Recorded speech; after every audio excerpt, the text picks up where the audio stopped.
A few years ago, my husband and I had a stint as one of those married couples on a fertility journey.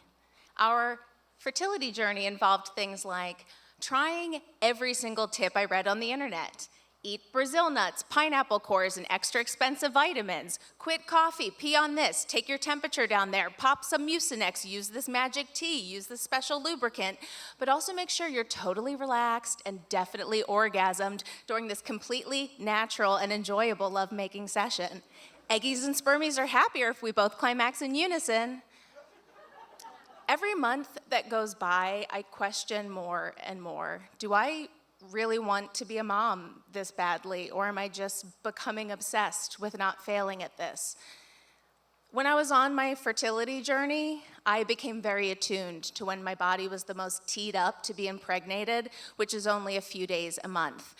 Because of this limited window, it led to us doing the deed during some interesting times, between back-to-back Zoom meetings or rushing home when we already had plans.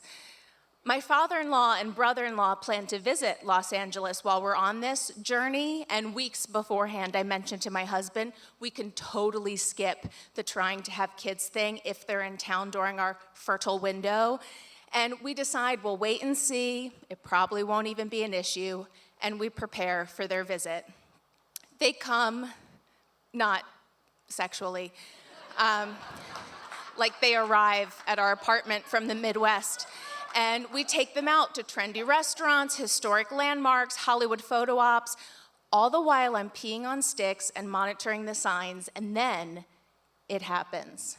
One afternoon, while all four of us are together in our apartment, my body indicates it's in the fertile window. I should have known it would happen this weekend. I quietly exit the bathroom and indicate the update to my spouse, while his father and 20-something brother are debating which Pink's hot dog toppings are the best. We have some brief, unplanned downtime before dinner, and my husband and I quickly exchange whispers. Should we? What's the test say? We don't have to, we can skip this month. No, let's do it, that's a whole month down the drain. Okay, guys, we're gonna take a nap because we're tired from all that tourist stuff. Do you two wanna watch that movie you were talking about? My husband presses play on an illegally downloaded screener of Quentin Tarantino's Once Upon a Time in Hollywood. And then he and I walk into our bedroom, which is literally 5 feet away from the couch and television in our small Hollywood apartment. I wonder what our visitors may be thinking, but also my husband and I become pros at laser-focused lovemaking during the most inopportune times, so we're taking it all in stride. I scoot to the edge of the bed and put my legs up and spread them like I'm at a gynecologist appointment. And my husband is before me, not wanting to mount or rock the bed in any way because no sound has ever seemed as loud as sound does in this moment. Towel down, special lube on, we make what can be looked back upon as the quietest, quickest sex session with the least amount of movement possible, so as not to aggravate the squeaky bed or the creaky floors. All the while I whisper sweet nothings like, I love you, please be as fast as possible. Wedding vows prepared me for many things, but not this. As my husband makes microscopic thrusts, while I hear his family watching a Charles Manson massacre steps away from our marital bed, I try to visualize an egg and a sperm meeting in a beautiful meadow, or whatever those fertility YouTube videos told me to do. We finish, thank God, and my husband gets dressed, kisses me, adjusts the pillow under my hips, and leaves, while I lie there like a Thanksgiving turkey and let everything marinate or whatever for a bit before moving on as well.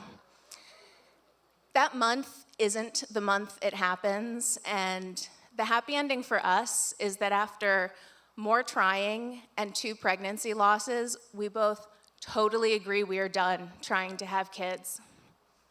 I see the parents around us in our lives, and I can't imagine wanting it badly enough to figure out what the next steps would be to make it happen for us. With each passing year, I feel reaffirmed, even if we're not living the life roadmap we thought we would, and most of the people in our lives, and quite frankly, the world have followed. It's different and it's uncharted, but in many ways, the fun is now we can make our lives entirely what we want them to be. And now, if we want to fuck 5 feet away from one of our dads, it's because we want to do that. Like the freaky people we are, and not because of some fertility journey. That journey may be over for us, but the adventure is just beginning. Thank you.